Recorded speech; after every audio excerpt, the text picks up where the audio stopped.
শুভ দুপুর বন্ধুরা, আবার আমার রান্নাঘরে সবাইকে আমন্ত্রণ জানালাম। আমি আজকে কী রান্না করেছি দেখার জন্য। আমি আজকে রান্না করেছি মটরের ডাল, বারোমিশালি ঘাটি আর লাল শাক ভাজা।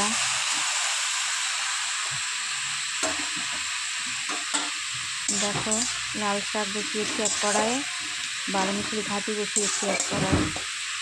স্কুলে দেরি হয়ে যায় জন্য, তাড়াতাড়ি করার জন্য দুটোই একসঙ্গে বসিয়ে দিয়েছি। ডাল হয়ে গেছে, বারোমিশালি ঘাটি আর শাকটা হচ্ছে। লবণ হলুদ দিয়ে দিয়েছি বারোমিশালি ঘাটিতে। এবার ঘাটিটা নাড়বো, একটু নেড়ে চেড়ে ঢেকে দিব সেদ্ধ হওয়ার জন্য।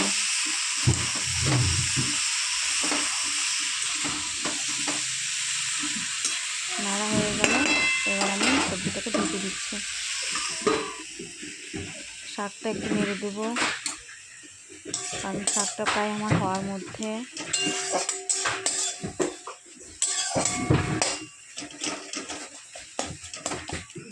শাকটা প্রায় আমার হয়ে এসছে। দেখো, আমার শাকটা রেডিও হয়ে গেছে। এবার আমি শাকটাকে নামিয়ে দেবো, ব্যাস।